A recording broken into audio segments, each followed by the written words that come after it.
isn't this just fantastic? Captain's log, subdates 210115.2. It's my birthday.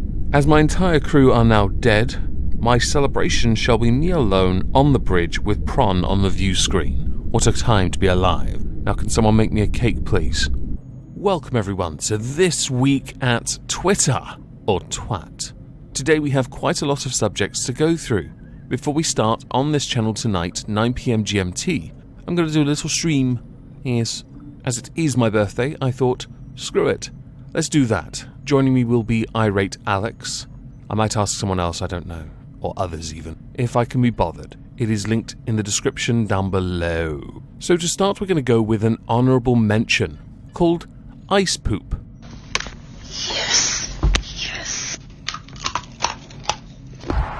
Please don't do that! I'm a meteorologist, I should know. When icicles form, it's from water that melts off of your roof and runs down the side of a building.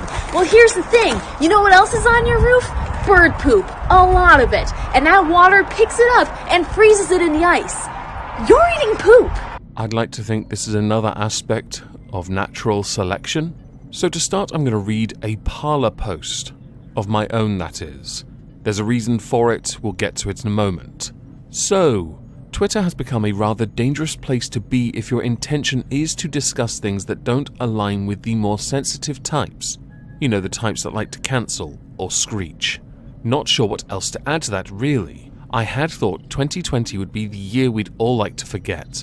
But then the first week of 2021 came along and said, "Hold my chai latte, bitch," and kicked most of us in the balls pretty hard. I hope that sites like this, along with other alt-tech outlets, can grow and prosper. Bit of wishful thinking, but I do have more to add. I also hope that those that keep saying get your own place learn to stop this toxic behaviour of trying to remove all competition and essentially shutting down the civil discourse and opportunities for people to talk.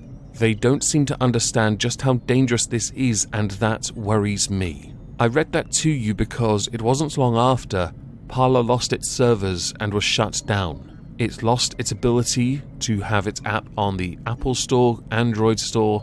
It is quite irritating. It's irritating because people don't understand just how dangerous it is to shut down discussion.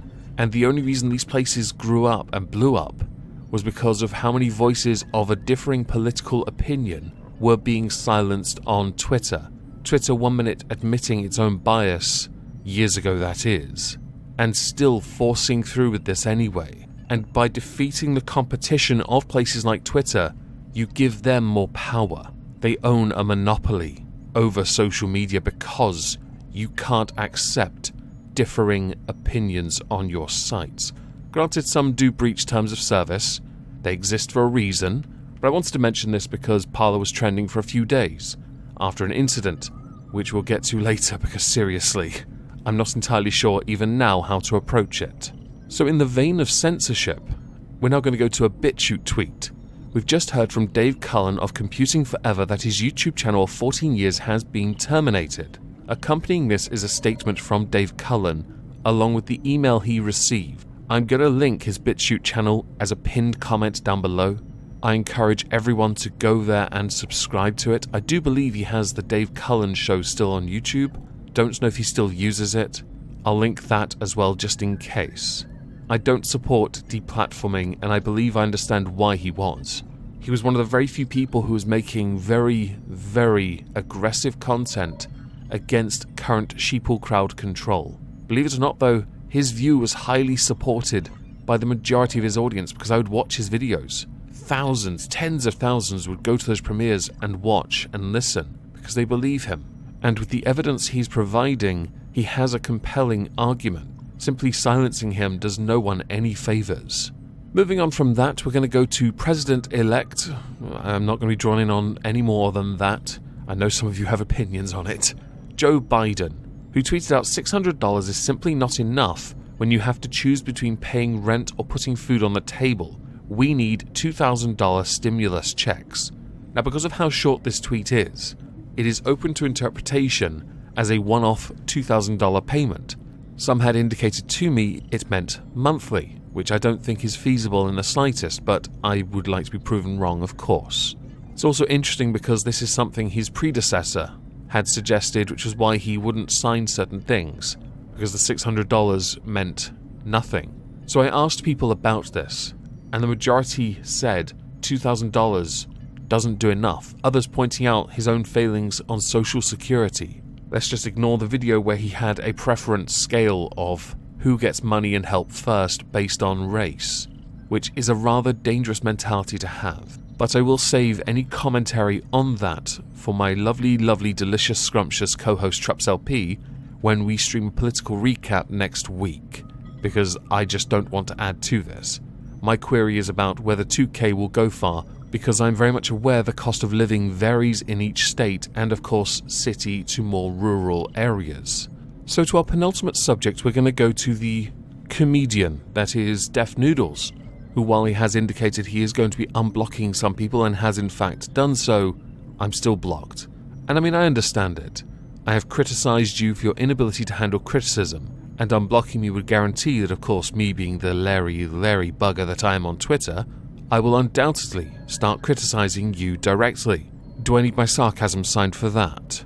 Anyway, what you now see on the screen are some tweets that Deaf Noodles put out, where he had accused Augie Boblax and Nick DeOrio of creating a Parler account under Deaf Noodles' name and writing a bunch of comments that don't quite align with Deaf Noodles' values, and him considering legal action because they are trying to defame him. I guess in retrospect it doesn't matter so much now since Parler is down. Fingers crossed it comes back.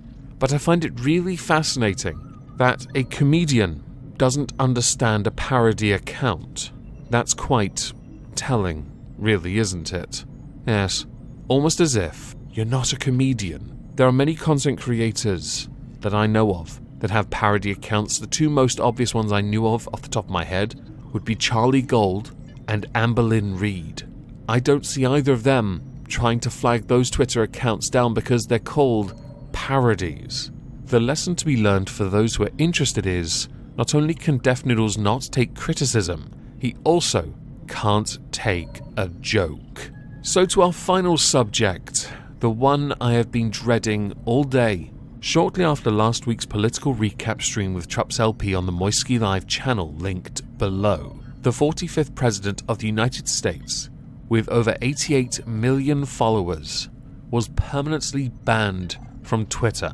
Twitter have put out a statement on this because they believe his Twitter account was being used to incite violence, and they then included a bunch of blogs, violent threat policies, and other related blogs when it comes to world leaders. This is a rather dangerous thing to happen for a number of reasons. It does not help the original message of Joe Biden to heal and unify. It also brings up a rather interesting question of, was the tweet that got him permanently banned an incitement of violence? I can't post the tweet. I can't do that. But when I saw the tweet, I genuinely didn't believe it was. But that's just me. There are a number of questions that need to be raised when it comes to Twitter doing this. I should also point out, since this, the 45th President of the United States has also been banned permanently from most social media sites. This has led to a mass exodus of people going now to Gab. They had gone to Parler, but obviously we've got to shut down that competition. Oi, get your own place. No, you can't be there, we'll get rid of you. You can't speak now. Okay. I assume when those far-right Nazi fascists start conversing via carrier pigeons, you're going to cut the pigeons' wings. And I'm only using the buzzwords used for anyone who is remotely conservative that is used on anyone who is remotely conservative at this present moment on Twitter, to the point where a number of my close friends who are conservative have had to deactivate their accounts because of all the backlash against anyone that holds a remotely conservative view. In the UK, the current Health Secretary Matt Hancock did raise a point about the fact that Twitter has taken an editorial decision. Many campaigners want social media to be treated as a publisher rather than a platform. To do so means more regulation. This will certainly push for that. Possibly. However, opponents of that also point out it allows governments then to limit debate. Well, the debate is being limited by the mass termination of accounts that then put real Donald Trump as their handle. It is also worth noting even the German Chancellor has criticized Twitter over the ban of the 45th President of the United States. I personally think Jonathan Pye summed this up best when he said this.